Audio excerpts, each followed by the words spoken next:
The story of Charles Darwin as told from the Creationist perspective, an original story by Paul the Skeptic. It was during the 1800s, the time of innocence.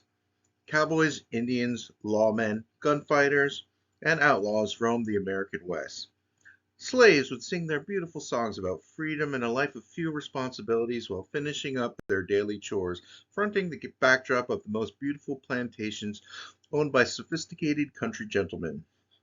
But this was in England, so they all wore bowler hats instead of cowboy hats. At this time in history, most people were good.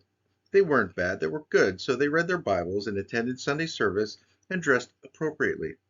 So, needless to say, they were all much happier back then. Even though the work was harder, they didn't mind because how great everything was in general at the time. But there were some people who weren't good. They were bad, not good at all. But no one paid them any mind because they all knew they couldn't get away with their sinful ways. Enter Charles Darwin, the original party animal.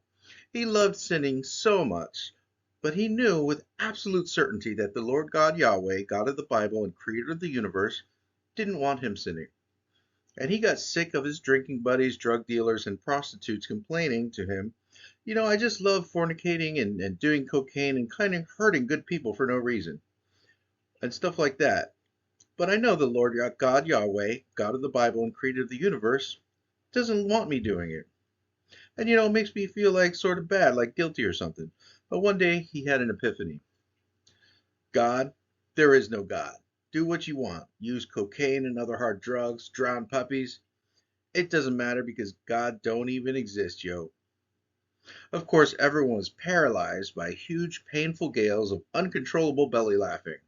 And after they were able to recover from their paralytic laughter, they noticed Darwin, or Big D666 as his friends called him, wasn't laughing, totally stone-faced. They looked at him with shock and amazement on their faces and asked him, "What, you serious? Yo, D, you tripping? Everybody knows the Lord God Yahweh, God of the Bible and creator of the universe must exist.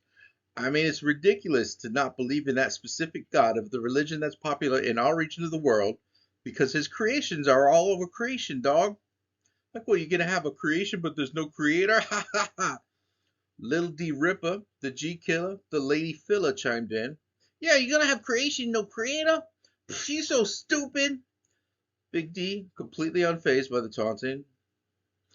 When he finally spoke up, he spoke with a commanding authority to his voice. It's something Darwin did well. His friends listened when he did. Yo, look, man. Look at me right now. Have I ever steered you wrong? Have I ever steered you wrong? No, man. I'm telling you, I got this. Trust me. Look, man, I gotta do this stupid boat ride and look at some old dead shit or something. I don't know. But by the time I get back, you won't have nothing to worry about no more. The look on their faces was that amazement mixed with just a touch of perplexed curiosity. So Charles Darwin set sail on a boat called the Beagle, and when he returned, his crew didn't want to admit it, but they were all very curious about what it was Darwin was talking about. The crew was all there, his gunslinger Alfred Russel Wallace, aka Little D Ripper, the G Killer, the Lady Filler, and of course his muscle Thomas Henry Huxley, aka CC Chrome Grill Destructor. They all greeted each other in their customarily inappropriate, overly affectionate manner by embracing one another, even though they were all men, because the bad people of this time weren't taught about handshakes. His crew didn't say anything, but they saw on the very edge of his mouth had just the slightest hint of a smile. They all knew how things were done. It wasn't time for that yet. But when they got back to their crib, that's when Big D666 broke it down for them all. Y'all ready for this? All right, here's a scam and how it works. So the problem is that we all want to do shit that our Father, the Lord God Yahweh, God of the Bible, and creator of the universe ain't down with. So we just tell people that he ain't even real, like it ain't no thing. At this time, CC breached protocol by speaking before the plan was laid out. Man, no one ain't gonna buy that though. Big D stands up and removes his sunglasses in a swift motion. The fire in his eyes seemed to CC to burn into his very soul as he barked, "Shut up, fool!" CC was a big man, a man who has seen many hard things. has fought many battles, a genuine career criminal with an extensive resume of violent deeds and criminal activity under his belt. But this man stopped in his tracks. He knew he had erred. D was cool about it, though. Sits back down while returning his shade to the rightful place on his nose. We tell him it ain't no. We tell him he ain't even real. D stops, looks left, looks right. The few seconds he takes seems like an eternity to the crew. Now, of course, we know that this kind of John don't fly in most places, but it don't even matter though. The thing is, all we really need is an angle, and that's where this little bad boy comes in. Big D opens a small cloth pouch, removes an object, a book. His crew look on, eyes widening in reverence with just a bit of fear behind their eyes. This is our angle. It don't matter if it's true. It don't even matter if people believe it. It gives us plausible deniability. Ripa forgets himself and meekly blurts out, "Well, what's it say?" D continues without incident to Ripa's relief. "It's just some bullshit about how God's creation came out of like some slimy rocks or some shit. It don't even matter. But you know how I can bullshit. And if y'all tell the bullshit with a straight face and don't even front about it, you know how people do. They're gonna be all, what's this even real? Maybe it's even right. Who knows?" And that's all the room we need, baby. But you gotta play it cool. Put your game face on, motherfucker. I'm serious. The whole plan falls apart if anyone lets on for a second that this ain't legit. We introducing it down to the G's at the Royal Society tomorrow. And tomorrow night it's gonna get crazy. Big D666 stands up and puts his hands in the air and begins to dance, signifying the conclusion of the serious discussion, and that they may all speak as they like. And when Big D666 says it's time to get crazy, that can mean only one thing: that he is in possession of some high quality drugs. The crew returns to their characteristic animated selves. "You motherfucking genius. You know that shit, right? You motherfucking genius." They adorn their leader with praises and adorations of the highest order. When the Darwin crew gets a taste of success, they don't let up for anything. They rode this for as far as it would take them. They did many cocaines and drugs and drank alcohol to excess. The origin of species did better than they ever imagined. They partied with many drugs. They began to seek out carnal fornications with women they weren't married to under God's law. They stole and disrespected their parents, too. They adorned their crib with tags of graven images and even dabbled in idol worship. When they spoke about the evolution theory, they did so with much conviction, and at times they began to believe the theory themselves. Even Cece, he argued it in the theory in public forums, on the street, in the bars and brothels they frequented, and even in the scientific literature. All three of them became possessed by the devil. Meanwhile, in the underworld, Satan and his minions were also in high spirits. "Everything is going according to plan, Dark Lord. Soon the world will be aware of our deception theory, and belief in the Lord God Yahweh, God of the Bible and creator of the universe, will begin its descent.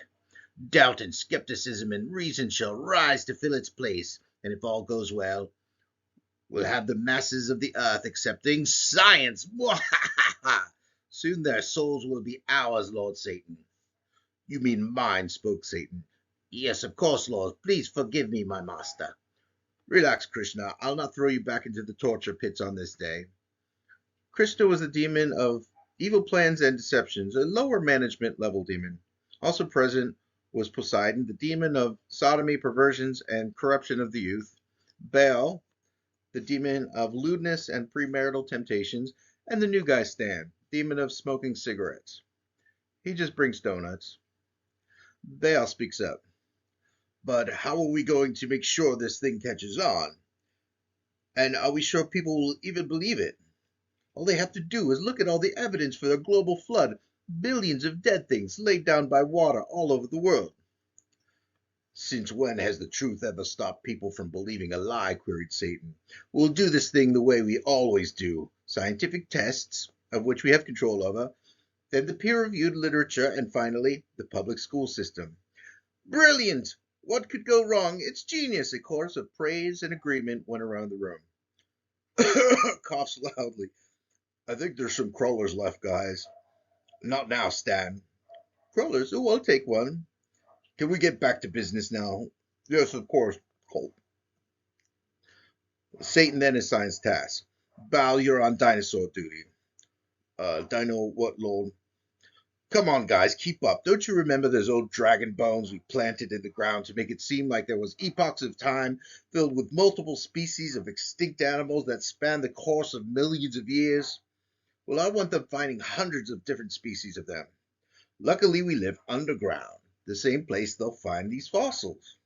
And don't forget to place them in all the right order. Bell tried not to look nonplussed. And Poseidon, you have to make sure the canyons are rounded out to make it look like the advancement of great ice sheets from ice ages. Don't forget to put huge boulders in open fields and scratches on the rocks all over the world, all facing north and south. Yes, your darkness.